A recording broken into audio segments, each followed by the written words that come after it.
Entonces aquí podría pensarse o podemos intuir que la masa muscular se puede preservar más cuanto más compites y que cuando tu carga competitiva baja bastante, por lo menos en ese tipo de ligas que juegan tanto, eso puede hacer que tu masa muscular baje y que eso repercuta en tu peso global.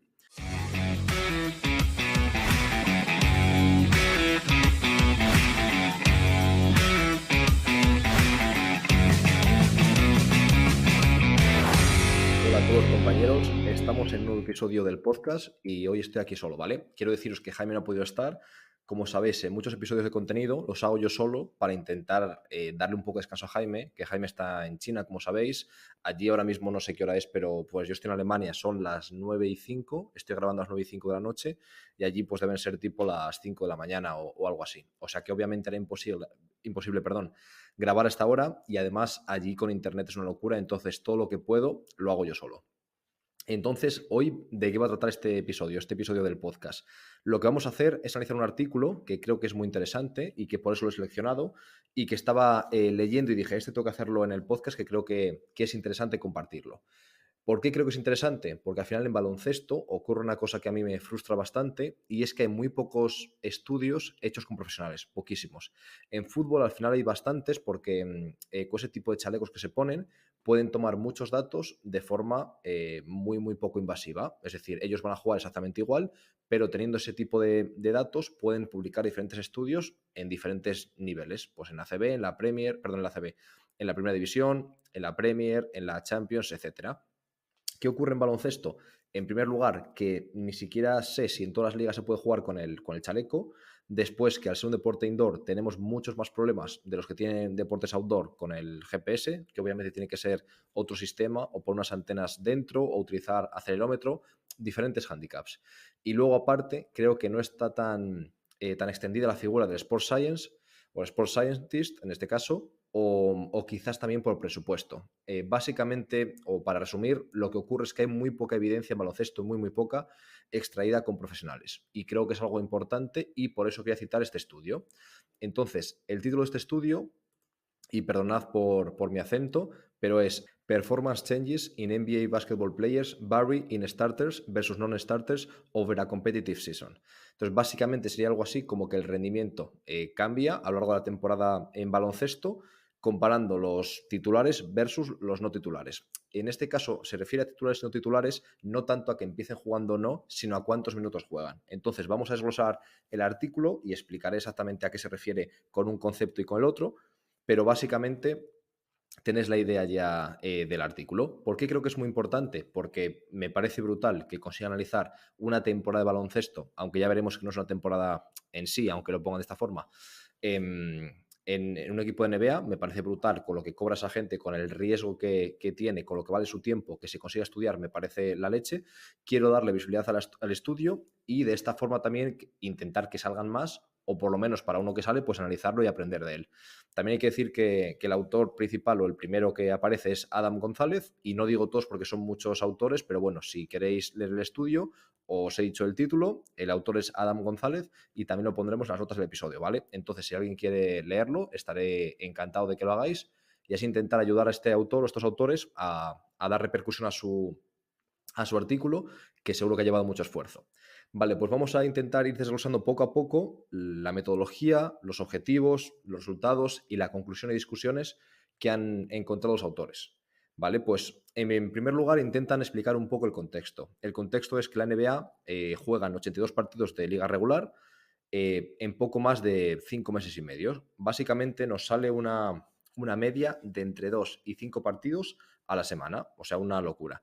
Obviamente tienen que también entrenar, en algunas ocasiones doble sesión, y los viajes que son una locura en Estados Unidos. Es decir, que son viajes que los viajes dentro de España son una broma comparado con lo que tienen que viajar y la cantidad de kilómetros que tienen que recorrer, incluso distintos usos horarios.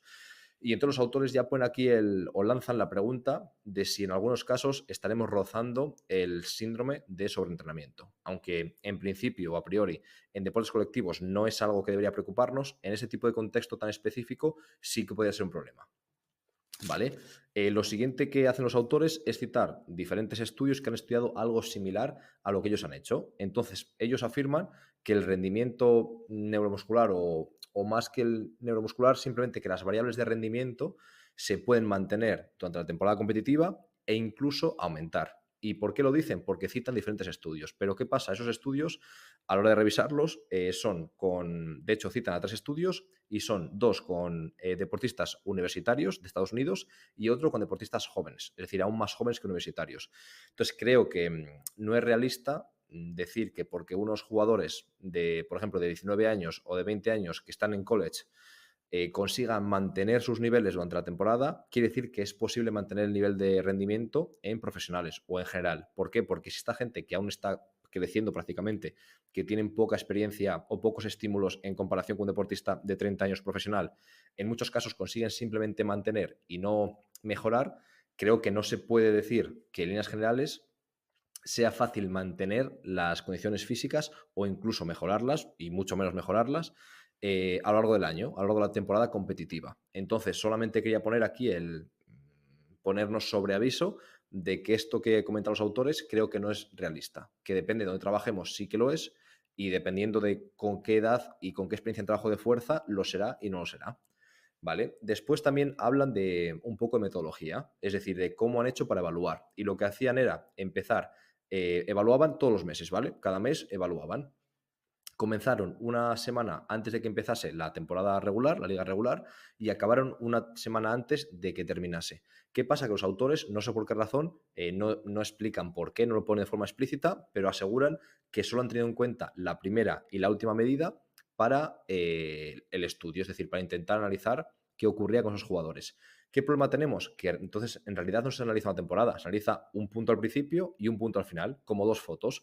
Entonces no sabemos si la dinámica, por ejemplo, es desde el punto A al punto B en línea recta, si primero sube muchísimo y luego baja, si primero baja muchísimo y luego sube, si baja, sube, baja, sube, baja, sube. Es decir, no sabemos realmente qué ocurre entre medias y es súper importante y súper interesante. Entonces, pues es una debilidad que en el futuro ojalá salgan estudios diferentes que sí que lo analicen y que nos den no 2 fotografías, sino una especie de vídeo y de película que veamos desde el principio hasta el final. Obviamente no se puede evaluar todas las semanas, pero quizás de forma más frecuente o como estos autores cada mes y tener en cuenta cada uno de esos test. Y de esta forma veremos cómo va cambiando y en vez de tener 2 medidas, quizás tengamos 6, que ya sería muchísimo más interesante y un estudio longitudinal mucho más potente. ¿Vale? A continuación vamos a hablar de las variables de rendimiento que ellos medían. Una de ellas, por ejemplo, era los saltos repetidos midiendo la potencia. Me llamó la atención porque creo que es un test muy poco común. Es decir, se utiliza muchísimo el CMJ, SJ, salto libre, incluso CMJ unipodal, pero este test que consiste en 5 CMJ seguidos, que no es que tenga ningún tipo de problema y que es interesante, pero me llamó un poco la atención que cogiesen solo este test de salto. Es decir, si tienes muchos para evaluar, vale, pero si tienes solo uno, me sorprende que eligiesen este, pero bueno, eligieron este y tendrían sus razones. Ellos dijeron o aludieron a que reflejaba bastante, de forma bastante real o de forma bastante lógica el tipo de esfuerzos que hacen los jugadores cuando saltan a finalizar, caen, rebotean de nuevo, vuelven a caer, ese tipo de esfuerzos, ¿vale?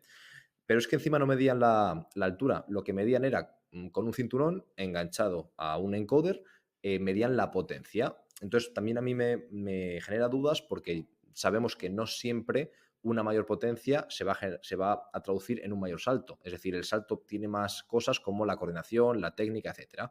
O tú, por ejemplo, puedes generar muchísima potencia en los primeros 2 tercios del movimiento, por ejemplo, en sentadilla, generar muy poca al final, por lo tanto desaceleras y no saltas nada. Por ejemplo, haciendo sentadilla, tú puedes hacer al principio muy fuerte, generar muchos vatios y al final no terminas el gesto de forma explosiva y ni siquiera levantas los talones, ni siquiera haces esa extensión de tobillo. Por lo tanto, hay mucha potencia, pero no hay salto. Entonces, creo que sería más interesante haber medido el salto desde mi punto de vista. Otras variables que midieron, pues por ejemplo, el tiempo de reacción. Utilizaban un material que se llama Quickboard y era un test de 20 segundos. Entonces, durante 20 segundos tenían que hacer distintos movimientos en función de qué tipo de colores o qué tipo de normas surgían en ese tipo de herramienta. Vale, otro test que hacían era squat con un peso que decían que aproximadamente era el 80% de RM y hacían 2 series de 5 repeticiones y analizaban pues la velocidad máxima y a raíz de ahí inferían la potencia máxima. También, por ejemplo, tenemos las dudas de por qué eligieron ese 80% de RM y no eligieron cualquier otro valor. Es decir, no sé cuál era la razón de utilizar ese valor en concreto. Luego también, por ejemplo, analizaron medidas subjetivas, como por ejemplo energía, atención, fatiga, sensación de alerta. Entonces es interesante poner algo también más cualitativo y menos cuantitativo. En cuanto a resultados, vale, vamos a decir primero que los starters, los titulares, se definían como los que más habían jugado, se definieron diferentes grupos, ¿vale? Y los que más habían jugado por una parte serían los titulares, los que menos por otra, que eran los suplentes, ¿vale? Entonces, los titulares tenían una media de minutos de 1.813 minutos acumulados y los suplentes 543. Entonces vemos que la diferencia de minutos era muy grande. ¿Qué veíamos? Que los titulares conseguían mantener su masa corporal. Entonces, parece mucho más que los suplentes, que perdían un poco de masa muscular. Entonces, aquí podría pensarse o podemos intuir que la masa muscular se puede preservar más cuanto más compites y que cuando tu carga competitiva baja bastante, por lo menos en ese tipo de ligas que juegan tanto, eso puede hacer que tu masa muscular baje y que eso repercuta en tu peso global. También encontraron, por ejemplo, que los titulares aumentaban en el test de esos 5 saltos CMJ, conseguían aumentar la potencia, no de una forma brutal, pero conseguían aumentarla en un contexto competitivo brutal. Entonces, obviamente, el estímulo competitivo, los autores lo ponían en valor, da muchísimo a ese tipo de ganancias, es decir, no puede achacarse o no tendría sentido, creemos, solamente por entrenamiento, porque se juega mucho más de lo que se entrena. Y además, ¿cuál es la razón extra? Pues que los suplentes perdieron potencia, perdieron más de lo que ganaron los titulares. Entonces parece que el tiempo de juego y el estímulo de juego es la principal razón o el principal protagonista de estos cambios. Hay que decir otro tipo de debilidad o de problema que tuvieron que afrontar, y es que debido a lesiones, debido a traspasos y demás, al final los titulares solamente eran 4 jugadores y los suplentes 3 jugadores. De esos 4 jugadores titulares, 3 de los 4 mejoraron las capacidades de salto, esta potencia medida en ese test de 5 CMJ consecutivos. Y de los suplentes, los 3, es decir, solamente había 3 en el estudio y esos 3 empeoraron las variables asociadas a la potencia del salto, por lo que parecen muy claros estos resultados.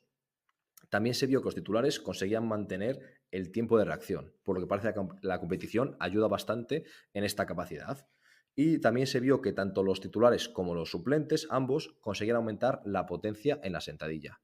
Entonces aquí ya vemos, por ejemplo, que no por tener máxima potencia en un gesto o una sentadilla se refleje luego en el salto. Esto ya lo sabemos todos los que evaluamos habitualmente, pero yo, por ejemplo, al principio, hace bastantes años, cuando empezaba, yo veía que jugadores tenían más fuerza y luego utilizando el encoder, más fuerza, más potencia, más velocidad, un montón de variables en la sentadilla y luego saltaban menos que otros. Y claro, yo al principio me parecía poco intuitivo porque el gesto puede ser similar, pero bueno, al final luego en el salto hay tantísimas variables extra, coordinación intermuscular, intramuscular, a nivel tendinoso, unión miotendinosa, un montón de la técnica, que es importantísima. Entonces hay un montón de variables que van más allá que la potencia en un gesto como el squat, que aunque se parezca hasta cierto punto al salto, es muy diferente.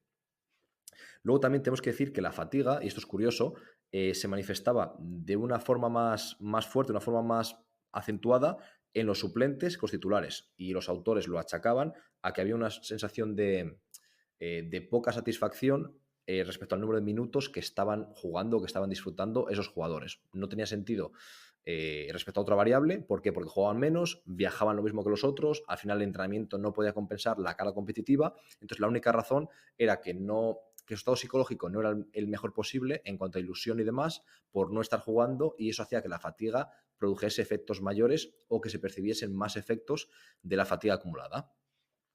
Y por último, voy a intentar deciros mi opinión o cómo lo veo yo en función de lo que he leído, de lo que han mostrado y demás. Creo que el artículo es muy interesante, me parece que tienen que surgir más estudios en esta línea que nos hacen aprender muchísimo y que no podemos estudiar solamente a estudiantes de CAFID. Es decir, yo estoy un poco cansado de leer estudios en los que la muestra son siempre estudiantes de CAFID. Sé que es más sencillo, pero creo que a mí, por ejemplo, que trabajo actualmente en la BBL alemana con gente que por lo general son atletas, son físicos casi siempre espectaculares, no siempre, pero casi siempre. No creo que yo, cuando tenía 20 años y participaba en estudios, sea una muestra que se asemeje en algo. Entonces, no creo que leer estudios en los que yo, por ejemplo, pasaba de saltar, imaginaos, 30 centímetros a 37, me vaya a decir nada, ni lo más mínimo de esa intervención para que me sea útil a mí, que quiero que mi jugador que salte 60, salte 65, o que tiene un RSI de, imaginaos, 1,50, lo quiero poner en 80. Pues obviamente no me va a dar nada de información. Entonces creo que estos estudios son muy interesantes y que tenemos que ir más en esta línea siempre que sea posible. Vale, a raíz de ahí, ¿qué habría que decir? Que tiene muchísimas debilidades y esas debilidades son lógicas. ¿Por qué? Porque estamos trabajando en un entorno natural y lo primero que no se puede hacer es dividir a los jugadores en grupo control y grupo experimental. No puedes decirle al GM o al presidente del equipo, al entrenador, mira, creo que lo mejor es hacer esta intervención, pero como quiero estudiarlo, voy a dividirlos al azar, la mitad va a hacer lo que creo que es lo mejor y la otra mitad no va a hacer nada o va a hacer otra intervención. Obviamente eso es imposible y es algo que tenemos que asumir, que un entorno natural nunca va a poder hacerse en deporte profesional. Otra limitación, el tamaño muestral, que al final si ya un equipo es limitado, si encima se te van jugadores o si hay lesiones, se reduce mucho más. Entonces aquí al final el tamaño muestral acabó siendo de 7. Entonces cualquier tipo de análisis estadístico es cojo y es muy pobre. Aún así podemos ver tendencias y al final, si, como dijimos antes, si de los titulares, que son 4 jugadores, 3 mejoran bastante o mejoran de forma clara el salto, la potencia en salto, y de los suplentes, de los tres empeoran, parece una tendencia clara. Es decir, a lo mejor luego no nos da significativo por el tamaño muestral, pero podemos intuir desde un punto de vista lógico y utilizando sentido común que ahí hay un factor diferencial. ¿Vale? ¿Qué más? Como dijimos al principio, me parece que no es justo, que no tiene sentido comparar muchas veces este estudio o comparar una tesis que tengamos para profesionales con estudios que trabajan con jóvenes, con juveniles, sub-18, deportistas universitarios, ese tipo de cosas. ¿Por qué? Porque creo que no es comparable, porque creo que no se comportan de ninguna manera parecido y que no tiene sentido mezclarlos en el mismo saco. Entonces yo creo que hay que intentar comparar los estudios bastante, o sea, basándonos bastante en el tamaño muestral y también en cómo es esa muestra. Es decir, no podemos comparar, en mi opinión, profesionales de fútbol con juveniles y creo que no tiene sentido y que no podemos traer una conclusión de un estudio con juveniles para intentar mejorar a Messi. Creo que no tiene sentido. Y en este caso pienso igual. Entonces creo que hay que intentar crear una base científica más grande, una cantidad de evidencia mucho mayor, un cuerpo de evidencia mayor con profesionales para así poder comparar entre ellos e ir conociendo más de este tema. Porque si no, seguiremos haciendo lo mismo. Intentar simplemente intuir o extrapolar de una forma cogida con pinzas estudios hechos con estudiantes de CAFID para luego intentar mejorar a la gente de ACB. Y creo que en principio no tiene mucho sentido.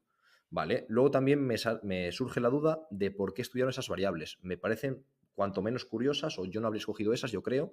Yo, por ejemplo, si hubiese podido, que al final, obviamente, la NBA tendrá una cantidad de, quiero decir, un poder de decisión muy limitado, el investigador que intenta coger datos. Entonces, cualquier cosa que te deje coger está genial. Pero yo, si hubiese podido cambiar algo, habría cogido quizás altura de CMJ en vez de 5 CMJ cogiendo la potencia, también quizás algo unipodal, un CMJ unipodal habría estado muy bien, algún tipo de sprint o de aceleración tipo 5 metros o 10 metros, algo muy cortito, que generase poca fatiga, podría ser muy interesante.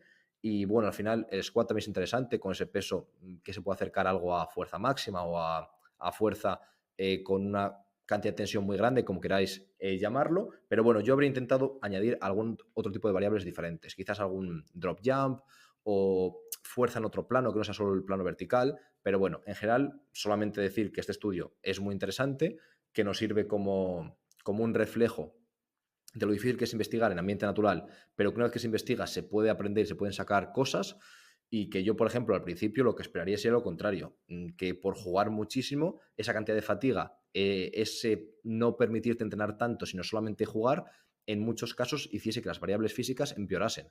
Y en cambio, los que no compiten tienen oportunidad de entrenar más. ¿Qué pasa? Que entiendo que como nunca saben si juegan o no, tampoco pueden cargar tanto como deberían. Pero en principio, dar estímulos duros de entrenamiento te debería permitir mejorar más ciertas capacidades físicas que simplemente el juego. Y en este caso veíamos que no era así. Entonces es muy interesante y ojalá en el futuro salgan más estudios para poder conocerlos. Así que nada, compañeros, por hoy ha sido solo esto. Espero que os haya gustado. Ojalá os haya podido ayudar un poquito, aunque sea abriros un poco la mente o a daros una idea que no tuvieseis al principio. Y nada, deciros que la semana que viene traemos otro episodio que va a estar súper bien, que Jaime estará conmigo. Y nada, os animo, si os ha gustado, a que le deis a me gusta o que pongáis 5 estrellas en la plataforma donde os escuchéis. Cualquier tipo de feedback o de comentario o de crítica, lo que queráis, pues una pregunta, un tema que queráis que tratemos, lo que queráis, nos podéis escribir a www.asesport.com/contacto y allí recibiremos esa petición. Si podemos, sin duda, lo tendremos en cuenta y si es una pregunta, 100% la responderemos. Aunque nos lleve mucho tiempo, pues están llegando muchísimas preguntas, haremos episodios especiales para meter más preguntas y así acabar con ellas. Así que nada, compañeros, un abrazo enorme y nos vemos la semana que viene.